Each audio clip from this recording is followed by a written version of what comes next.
Hi, I'm Patricia Grabarek. And I'm Katina Sawyer, and welcome to the Workr Being Podcast. Today, Patricia has an article for us. What will we be talking about today? I do have an article that is all about Family Supportive Supervisor Behaviors. So we've talked about this, I think, before on the podcast. Actually, I think last week's episode, we mentioned it at one point. But basically it's about leaders supporting their employees' family lives. But this article talks about how sometimes they don't see eye to eye. Bomb. As to whether or not the supervisor is doing these things. Wow. Well, that's interesting. I know that there has been some work that's been interesting before about leader-member exchange that I don't think we've actually ever talked about, but there's a major theory in leadership about certain leaders just prefer certain followers, and so they give more to those followers, and then those followers give back more to the leader, and that's called leader member exchange. And it predicts all this positive stuff at work. If your leader gives you more stuff and you give the leader more stuff, and you have these exchange based relationships, that predicts positive outcomes for you. It might not predict positive outcomes for other people who don't have that relationship with their leader. But some more recent work has come out that basically shows that leaders and members don't always agree about whether or not they have good exchange relationships. Sometimes the leader's yes, we have this great relationship, and the follower's nah, and or vice versa. So I think that's an interesting topic area, because I think people are getting more into the idea that different perspectives might yield different thoughts and results. We really need to ask both parties to see what's really going on. Yep, exactly. That's exactly what this is about. It's all about the difference and what that means and how that impacts the person. So cool. Well, I'm excited to hear more about that. Speaking of perceptions and people's thoughts and feelings, how are you thinking and feeling today? Tired. We were just talking about how I'm yawning every 5 seconds. So everyone excuse the yawns if it happens during this recording. Hopefully it doesn't.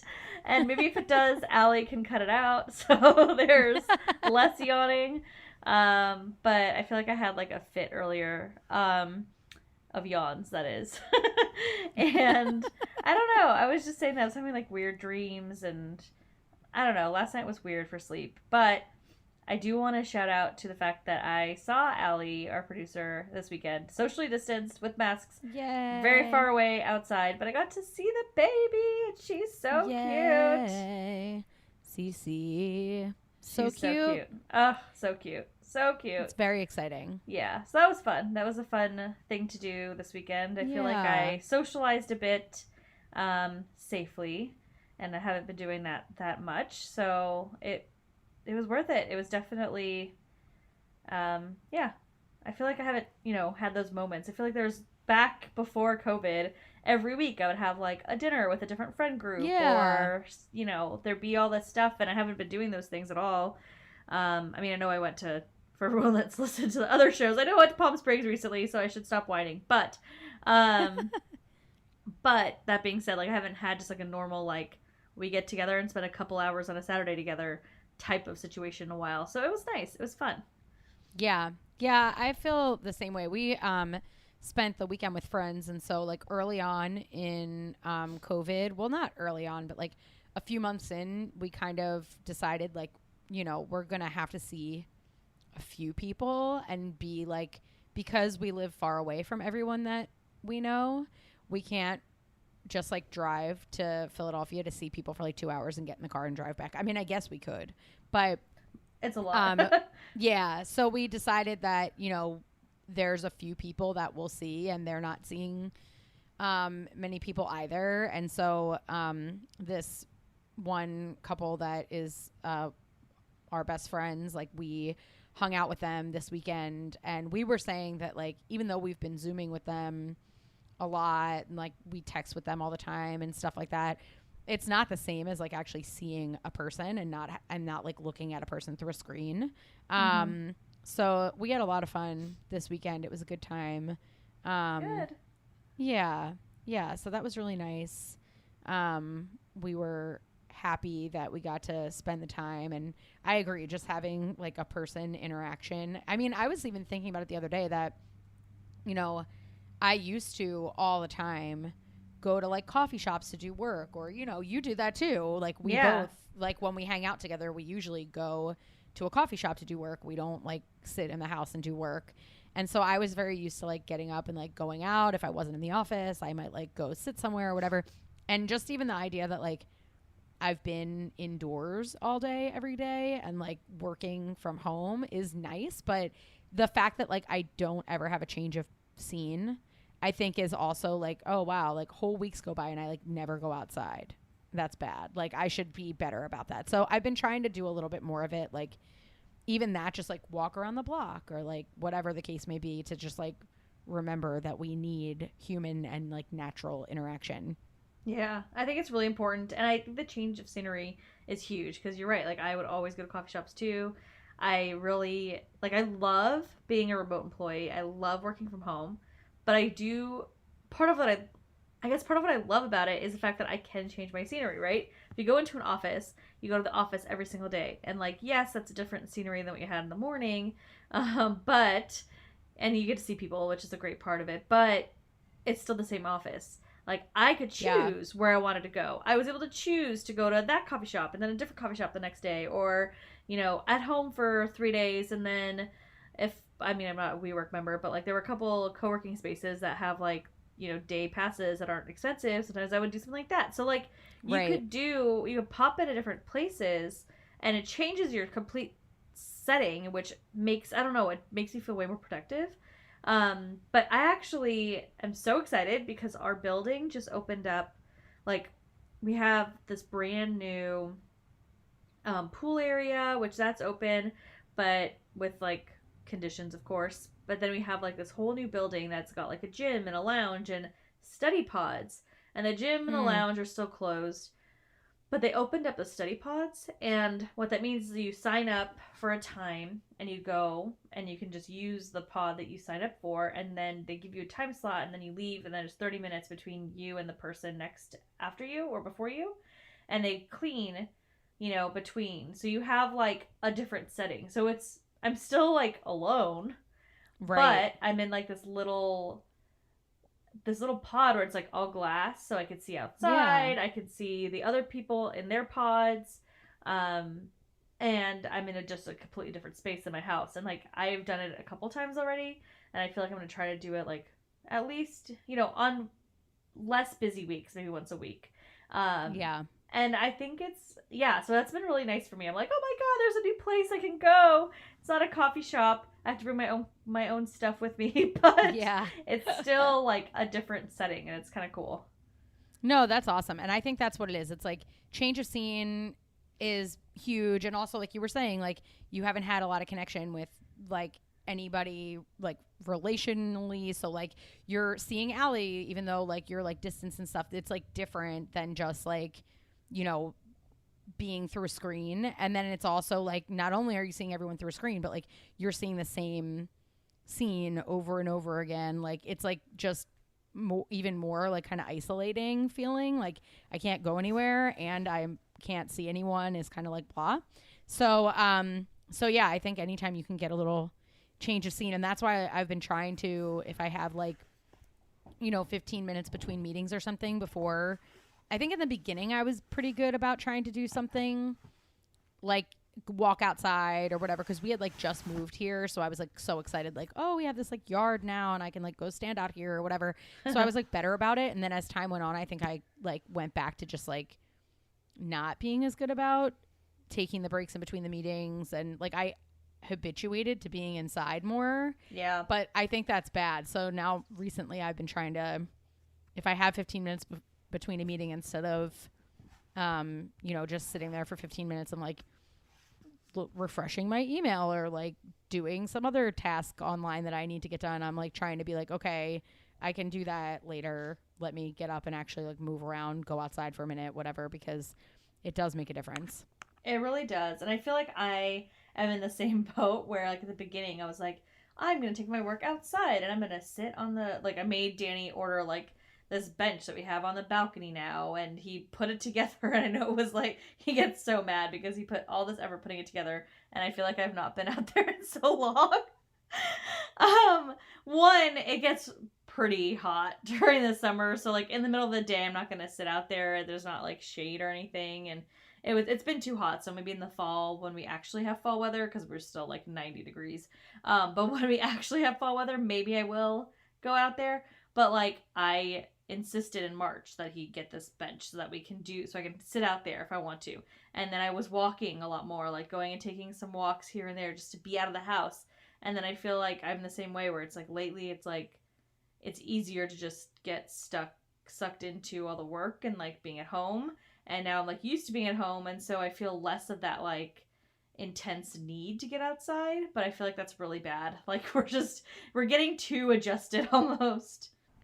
Yeah, so I think you're right. Like the more we get used to this as normal, the less we try to interrupt our routines with things that would actually make this time period better. And you kind of forget that like you used to go out more, you used to see more people, you used to not be in your house so much, so you're not thinking as much about putting those kinds of pauses in your day because you're just getting habituated to the idea that you're inside more, and like it can be really isolating. So I think the idea that we need to try harder to create these pockets where we are getting out, actually being in nature, the more we start to see being alone and more isolated as normal is really important. And I actually think that tees up the article quite nicely, because we're talking about how supervisors can support their employees, or maybe how employees perceive those behaviors as well. So curious how some of this might tie back to the conversation we're having also. Yeah, so let's start talking about the article, because I think it is, like you said, it does kind of tie into all of this and how we can all support each other and in this time and make sure that we are not getting too adjusted and able to do some of the things that really help us feel better, that we forget about when we're just stuck inside. But anyways, this article is about leaders supporting the family life of their employees. So it's like a very specific thing, but I do see the relationship, so good transition there. Let's start with the name of the article. So it is called "When Employees and Supervisors Do Not See Eye to Eye on Family Supportive Supervisor Behaviors, the Role of Segmentation Desire and Work-Family Culture." And it was published this year, 2020, Journal of Vocational Behavior, by Marescaux, Rofcanin, Heras, Ilies, and Bosch. Lots of names that I probably butchered, but you know. No, I actually think you did a lovely job. So tell us some high level what it is about these behaviors and why the match of the two perceptions is important. Yeah, so spoiler alert, only 38% of employees and leaders actually agreed on how supportive the leader was. So it's actually pretty rare, relatively rare, for there to be similar perceptions. But I'll talk about the results in a second. I just want to kind of define family supportive supervisor behaviors. So sure, yeah. Basically, they're a set of behaviors that are intended to support employees and family lives. And there's 4 different dimensions. The article, we don't dive into the 4 dimensions in terms of like the results, but I just want you to know what they are. So a supervisor can be supportive of family through emotional support. So things like showing concern, wanting to, show that they care about the person, and giving kind of that like when you're telling someone, telling your supervisor about this, the supervisor's showing some sort of emotion back, right? Supporting you. Mm-hmm. Then there's instrumental support, which is basically providing day-to-day resources to help people in their individual requests, to help them juggle work and family issues. So, if you need to take a half day one day, being open to that. If you need, I don't know, I'm like, I keep going back to like, if you need a cell phone, but everyone already has cell phones. But like back in the day when a company might provide you a mobile phone. Yeah. Whatever it is, maybe it's the ability to be connected to the VPN from your house when you used to be going into an office, and sometimes you have to go home, and you were somebody that needed to work at home for a couple hours to pick up your kids from school or whatever, like those kinds of resources. Mm-hmm. Then there's role modeling. So it's basically the leader that actually doing good things to support family life and work family balance. So things like not sending emails late at night, or actually taking vacations and disconnecting during them, things like that. Then the creative work family policies is the last one. So of the four, so it's emotional support, instrumental support, role modeling, and creative work family policies. And so these are really proactive efforts of the supervisor to help employees across the board in terms of balancing their performance and their work and life. So that includes things like rearranging job duties, changing work hours for folks. So it's not like, oh, one day someone needs to take half off. That's the instrumental support, right? Just for this, oh yeah, go. You can, it's an emergency leave, versus the policy of you only, like, you work from 7 to 3 because you're the one that picks up the kids from school or whatever. Those kinds of more systemic, like big long-term things are the policies there. Okay, cool. So I can either provide you with some instrumental, like, I'm here for you, I understand you, or sorry, emotional, I'm here for you, I understand you, like we share a connection or relationship building efforts. Instrumental, I give you something that you need. Role modeling, I actually do these good behaviors myself. And creative, like, even if you have a situation that's a little more outside of the box, I'm not going to balk at that. I'm going to say, how do we figure that out and solve it? Yep, you've got it. So those are the Awesome. 4 areas. The 4 family supportive supervisor behaviors that are part of that big bucket that we're looking at here. And we know that these behaviors have been linked to things like higher employee job satisfaction, more engagement, retention, better performance. So there's been a lot of research that shows that it's good, but the thing that's unique about this study is that it compares to see how employees and their supervisors agree on this. And we know that a lot of times they don't agree on lots of things, right? A lot of supervisors might think they're much better than they are, or they actually think they're worse than they are, right? So there's a lot of times that employees see supervisors differently. And in this specific study, they find that that's no different for these family supportive supervisor behaviors.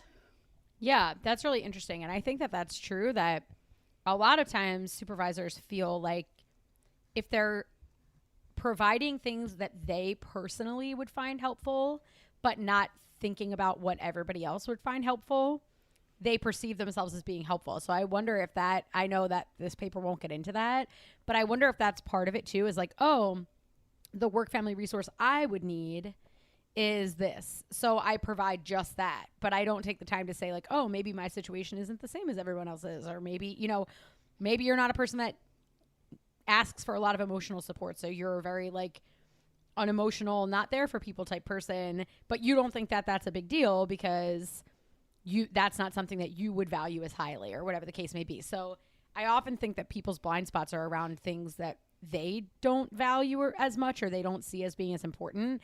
And if you're not in tune with what your employees actually want, you could be missing a lot. Mm-hmm. I 100% agree. I think it's really important to understand your team members and how they differ from you. Like, that is probably the biggest thing. Like, how they're similar to you, that's easy for you to manage, right? How they're different from you is really, really important to understand.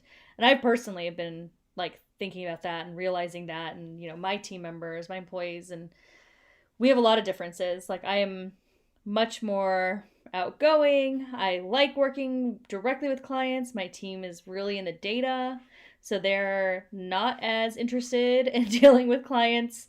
And so there's a lot of differences between us. And I feel like the thing I've been learning the most in this position is how to understand their perspective and what they actually need and want versus what I would want in certain situations. And I think that is exactly kind of what you're talking about and what this paper is about, because what I think is best or what I would do, or, the whole like golden rule idea of do unto others what you want done to yourself, that doesn't really always apply. Sometimes people don't want to be put in the same types of situations that you want to be put in. Maybe the types of opportunities they want are very different than what you would want. And so you have to think outside of yourself to be good at this. Yeah. I remember, I know someone who has like a retail store with like women and men's clothing. And I remember her saying like in her first year, she did decent sales, but her whole focus was like she would, look at what was in different places she could buy items from, and she would just buy like what do I think is cute, basically. What do I think is nice? So her whole mentality towards buying was like, oh, I like that, I like that, I like that. She put it in the store, and the problem was there was like no variety. So if everyone had like the same taste as her, if people had the exact taste as her, they loved her store. But what she found in the first year was like people really like different things. Like what is appealing to her is not appealing to someone else. And so she really had to learn like, oh, what is out there that people like. I could carry something in my store that I would never ever wear, but someone else will wear it. Like if you think about going to a store with a friend, like you almost never come out with the same thing. So I think it's similar, right? In terms of like, we all don't want to wear the same shirt. We all don't pick the same like pants to wear, same dress to wear to a party. So like we all have different preferences. So it's the same when you're doing anything else. So it's interesting that people perceive themselves as being good at something and other people perceive them as being not good at something, and that it's at such a high rate, because I think that's an easy miss. Like, oh, but I'm doing what I think is good, but not everybody might view it that way. Mm-hmm. Yeah, I think that it goes that way, but it also goes the other way, where sometimes people are harder on themselves too than others. So when we were talking about that 38% they found in the study, in terms of those are the only ones that have similar perceptions, so that would mean what, the 62% that have differences, that 62%, it could be that their supervisor actually just really hard on themselves and everyone thinks they're fine. So there's, it could be kind of either way. I'm going to guess it's probably more likely that they think they're better than they are, but I don't remember the stats here. It could go the other way. Yeah, that makes sense. Yep. So what does it do? Yeah, so just wanted to kind of set the stage a little bit, because this study was actually done in El Salvador, so I found that kind of interesting. One, it's outside the U.S., which I know we often talk about studies that are studied within the U.S. Asia is probably another really popular place, but Central America is less so, so I thought it was really fascinating that the study was done there. Yeah.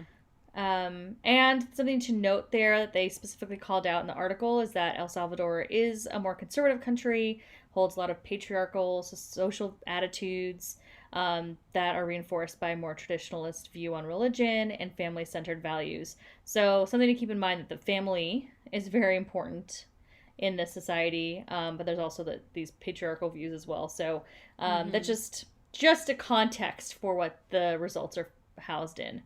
Okay, cool.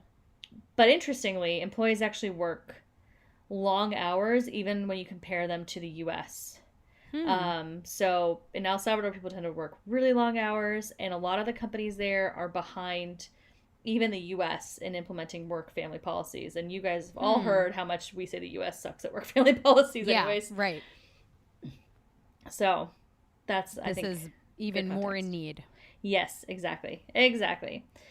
So they looked at supervisor employee dyads from 4 different companies. They measured Family Supportive Supervisor Behaviors. So if a supervisor was answering questions about it, they said, the question said something like, I'm willing to listen to my employees' problems and juggling work and non-work life. And then if it was the employee answering the question, it would say, my supervisor is willing to listen to my problems and juggling work and non-work life. So the questions were the same, just, who was doing it changes. Then they also measured, so the things that they were looking at the outcomes, right? They measured motivation, so intrinsic motivation. I work because I enjoy the work itself. They also measured turnover intention, so I frequently think about quitting my job.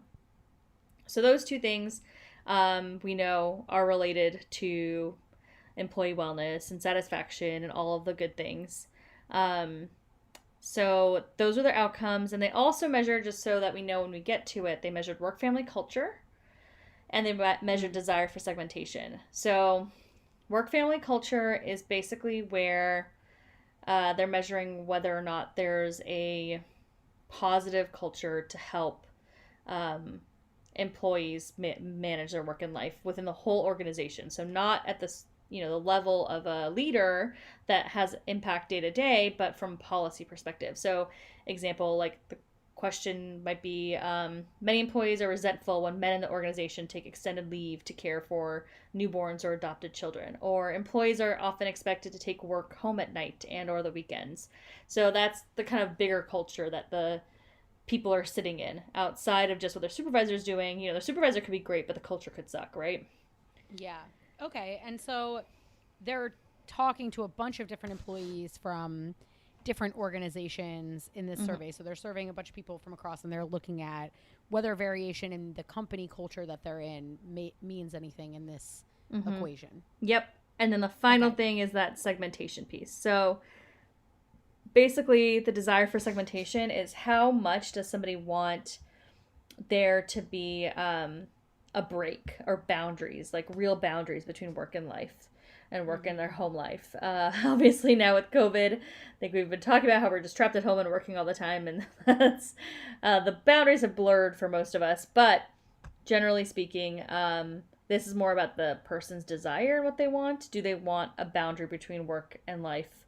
Or are they somebody that really likes to kind of have more of an integration perspective, which is like, if I like to integrate, then I might get on a meeting, and then I might go do some laundry, and then I'll go on to my next meeting, and then I'll go play with my kids, and then I'll do my next meeting. So like being kind of flexible with your schedule throughout the day and like wanting some integration between the two sides of your life, I guess. Yeah, that makes sense.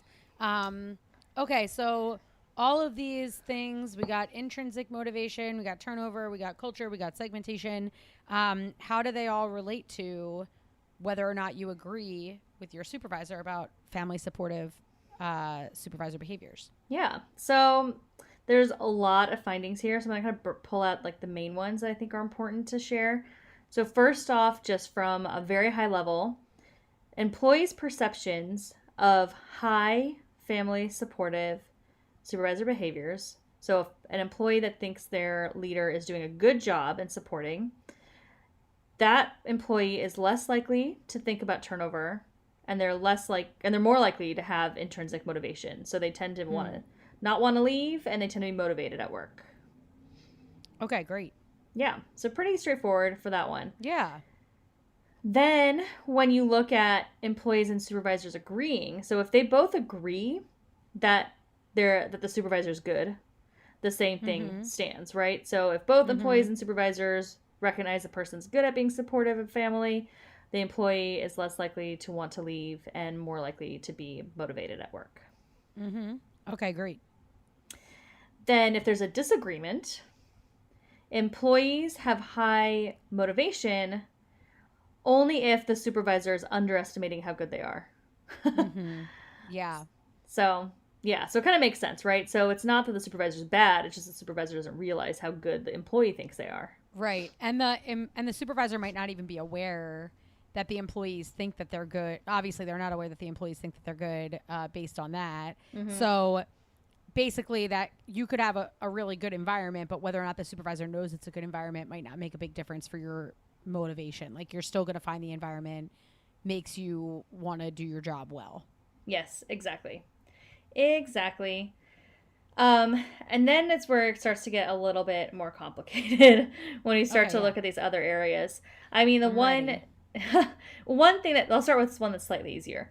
So when both employees and supervisors agree that the supervisor is good at being supportive, and there's a really good culture, then turnover is at its lowest. Or turnover intentions, rather, is at its lowest, which makes sense. Yeah. So that one's easy too. Okay. But then if we start to look at the segmentation piece, so if I really want to keep my personal life and my work life separate, I'm going to have the highest motivation only when my supervisor and I both believe that the supervisor is good at being supportive of family. That's interesting. I wonder if that's because segmentation is a little bit of a harder strategy to practice than integration, in the sense that like end segmenters are less frequently occurring in the population. So maybe in order to accommodate a segmenter, you have to have had like a real conversation about, hey, when the clock hits 5, I'm done, right? And like you've had that conversation and the manager agrees that you've had it and thinks that they've done what they need to do to support that, and you agree that you've had the conversation. And I know they're not measuring a conversation, but I'm just trying to picture like what might need to happen for a segmenter differently. And it may be that requires like more of an explicit agreement that like, hey, I do things from this time to this time, and then after that I'm not. Yeah. Well, it's interesting because it kind of heads into the next piece. So this is like where the story gets a little complicated. Because if I'm an employee that really wants the integration, so my motivation is actually highest when both my supervisor and I agree that the supervisor doesn't do a lot to support me. That's funny. So the integrator maybe just doesn't need as many of these behaviors because they don't need the supervisor to help them set clear boundaries. Does that sound like that might be some kind of an explanation to make sense of why you don't need to, you're happy when they're not doing these behaviors and when they agree they're not doing them because you don't actually need someone to be accommodating as much because you're just kind of doing both all day long? I don't know if that makes sense. Yeah, I mean, I think it would make sense I think it would make sense to not matter, right? Like the thing that confuses me is that it mattered. So it mattered that the person and the supervisor agreed that they're not doing this that often. Right. And that part's like a little weird. Like, why does it matter? Yeah. I wonder if an integrator, I'm trying to think about the difference between a segmenter and an integrator. Like, okay, if I'm an integrator, do I want as much emotional support or do I need as much instrumental support to make sure that I have my work and family fitting together the way I want? Or do I need as many creative work? Like, I'm trying to think about whether or not it's really like that just the segmenter needs more resources or needs resources than when a supervisor is doing too many things to like, okay, I'm turning off my email at 5 p.m. and role modeling like this maybe more segmenter type behavior. The integrator's like, well, no, I want to do stuff at 10 p.m. because I want this that's when I do some work usually because I did other life stuff during the day or something. So maybe like the questions lend themselves more towards segmenty type behaviors. Yeah, that's something that I was thinking about too. I really do think that could be a part of it. It's that being supportive might just mean you're supportive of segmentation. You might be you're supportive of people shutting down their computers at night and not sending emails. And like maybe someone that's like really, really strong on that is a person that's going to tell you, hey, why'd you send that email at 8 p.m.? You shouldn't be doing that. Like, and that is something you actually want to do. And therefore it creates like a weird conflict. Yeah. Well, we were just talking about this recently. A couple of friends of mine and I were talking about how legally, companies shut off access to people's email when they're on maternity leave so they can't log in. And in a way that's nice. And I'm sure that people who are high on segmentation like really prefer that. Like, okay, this is my maternity leave. I'm not checking my emails, whatever. But for other people who like to do a little bit more, they were happy that they weren't like expected to be doing work anywhere near the level that they would normally do it. But the idea that they had free time sometimes where they could have been just like at least skimming through what was coming in and seeing like they could keep a pulse on what they were going to come back to, in a sense, like that it wouldn't just be like an inbox of like 1,000 emails that they open on their first day back and they're like, no, that for some people they really liked that practice, and for other people they were like, oh, that's not something I would have picked if I had a choice. So I think it might come to some of that where it's actually a really good practice when you think about what we say about disconnecting, but it may not fit with certain people's preferences if that's not the way that you generally like to work. Yeah, no, I've heard the same thing from some of my friends as well. That like I've had a friend that actually tried not to take leave at all because she wanted to work a little bit. It ended up being a legal mess, but Right, yes. That's neither here nor there. But the point is that, yeah, I think that there is some difference. And, honestly, that's what they say in the article. Like, they say maybe it's just that they don't need the same kind of support. It's they have their own resources between work and family, and it's just not as big of a deal if they agree with their supervisor. And maybe they just want less of that. Maybe they want to be more, like, hands-on in everything and how it works and don't need the supervisor support. That's interesting. So basically, it's fine in some instances. It's fine in this instance if we agree that you're bad. In most cases, the best case scenario will be if we agree that you're good. And that's particularly true when I'm in a culture that supports work and family. Yep. Awesome. Yeah. So, I mean, that's the gist of it. Like, there's a couple other findings that I don't think are as relevant overall, but I do think that, like, the ideal situation, basically, for a segmenter is for you and your leader to agree that they're good at being supportive, that they're doing these supportive behaviors, and then you're going to be better off. We do see the one thing that's interesting is that turnover intentions are higher across the board when their supervisor is either overestimating or underestimating their behaviors. So it is always better for there to be agreement. It's obviously if you think the supervisor is better than they think they are, you're still doing okay, but it's even better if you guys can agree that that the supervisor is doing a good job. So basically, I think the main takeaway is leaders need to understand where their employees are coming from. They shouldn't just buy dresses that they like at their store. Yes. They should have lots of dresses. And for the people that really want there to be clear boundaries between work and life, they need to be supportive and help them find the dress they like and help them, show them where the fitting room is. But then the people that don't really want that segmentation, that they want to integrate, they want to work at night and, be able to check their email here and there and kind of go in and out in terms of their work schedule to some degree. They want to integrate those two things. Then you just, as a leader, leave them alone, let them find their own dress. They're happy to do that. Yeah. Yeah. It seems like flexibility and conversations are really important here. I remember like a long time ago, I went to some kind of a summit, like an HR summit or something. And someone had mentioned that as part of their coaching practice, they tell their employees in their work and in their life to ask the people that are important to them, what do you expect from me? Like, what are your expectations? What do you think that I should be delivering on? What's most important to you? And he said that in many instances, particularly with closer relationships, people are really surprised at what people say because they think they're going to be able to anticipate what the other person wants from them because they know them well and they think like, okay, I know this person well enough to know like, my boss expects me to do X, Y, Z, or my closest coworker expects me to do ABC, or my family expects me to do these 3 things every day. But that sometimes what you think the expectation is and what they see as the expectation is very different.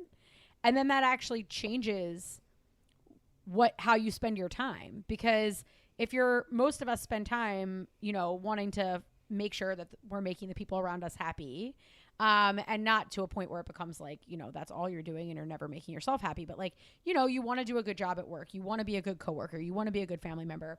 But a lot of times you can get surprised at like, oh, I'm spending so much time doing X, but actually no one expects that from me. So the example that this guy gave, I remember was like, this mom asked her family what expectations they had for her. And she thought for sure that one of the expectations her family had was for her to cook like really good meals for dinner. And she was spending a lot of time trying to plan like innovative meals and like, but she didn't enjoy it. Like go to the grocery store. You have to have something new every week and like whatever. And not one person in her family mentioned like, oh, we expect that you're going to cook like this amazing food. Like, and so she brought it up and said, does anyone like really care? Like, is anyone in this house like appreciate that very much? And they were like, well, it's nice, but like you could make the same thing, like, you know, you could make the same few things, you know, over and over again, and we don't actually really care that much about that. And she was like, well, great, I don't care about that either. I thought everybody else cared about it.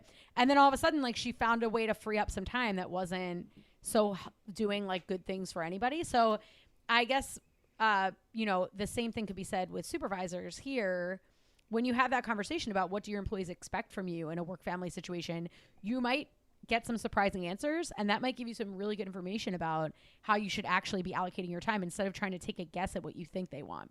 Yeah, I mean, that story is a great example because I do think that's important. And really, the fact that this result is different depending on the person and whether they like to segment or, you know, integrate, I think tells a bigger story. Now, there's probably other variables that this can vary on. And I know, like, the stereotypical, like, psychology answer to any question is it depends. And I feel like that, I mean, that it always applies, right? It always depends. Yeah. And it depends on the person a lot. So I think it's really, really important for leaders to have those conversations, like you said, and for companies to care and help facilitate these conversations. So I do think that the fact, you know, we see that work family culture, you know, really, really helps in reducing turnover and tensions, you know, having those supportive leaders and having that that positive culture really has the biggest impact on turnover. So if that's the case, then the company needs to help facilitate that. An organization can be giving trainings to their leaders on how to have these conversations, you know, even just like some toolkits and some, I know like most companies will have some sort of intranet or something where you can go to your manager resources and it's like, here are some things you should be considering talking to your employees about, like maybe once a quarter. Like even if you have weekly check-ins, they often get really tactical. So making sure as a leader, you take a step back and say, oh, hey, you know, we are in Q2. We just started this quarter. How are things going? Anything that you need? What do you expect from me in terms of your family support, in terms of, you know, whatever other work things are going on and other what do you expect from me to develop you? All of those types of conversations should be happening, not every day, not every week even, but relatively frequently, so you can make sure that your expectations are aligned with each other. And not only you as a leader can help the employee, but then obviously employees want to know where they stand and how to do better too. So I think those conversations, that transparency is huge. It'll make a huge, huge difference. And right now we're in the midst of COVID. Hopefully people have been having these conversations, but if you haven't, we know that there's a lot of changes and it keeps changing, right? Some places are opening, some places are not, some places are doing this and that and blah, blah, blah. So there's so many things that keep changing.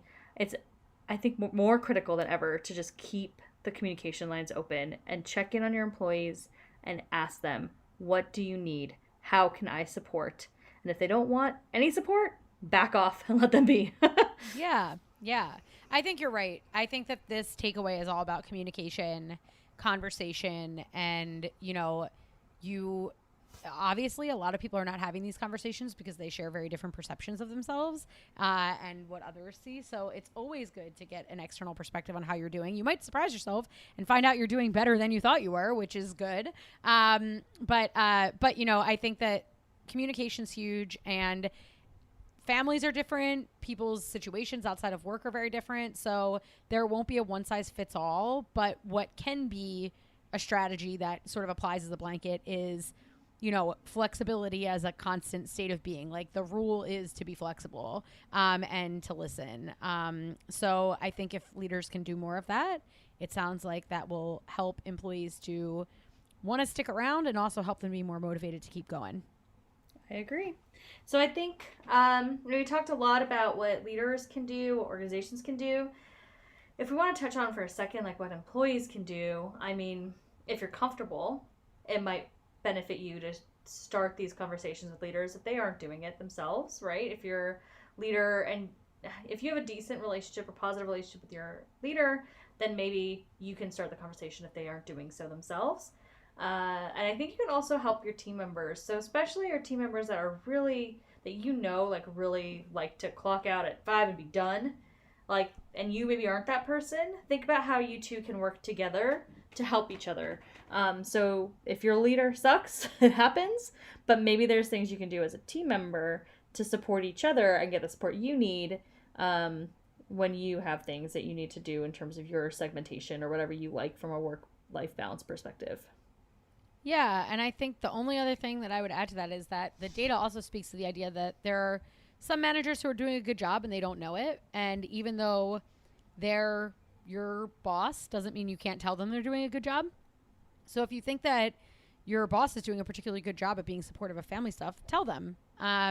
Because, you know, while we suspect that most of the estimation may be coming in the other direction, that people think they're good when they're not, there were also some people who didn't think they were doing well when they were. So don't be afraid to give positive upward feedback as well. Your managers might also need to know they're doing a good job during this time period also.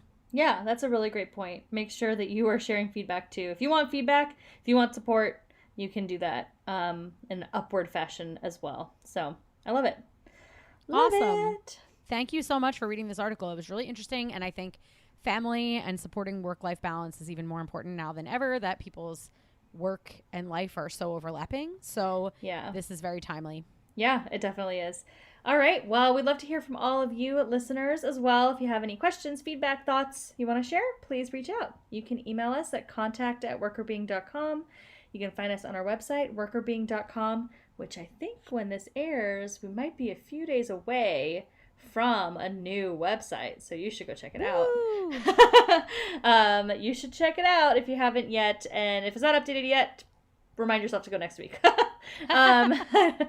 But yes, and you can also find us on social. So we're on Twitter, Instagram, LinkedIn, and Facebook at WorkrBeing. Thanks for listening. The Workr Being podcast is hosted by us, Patricia Grabarek and Katina Sawyer, and produced by Allie Johnson.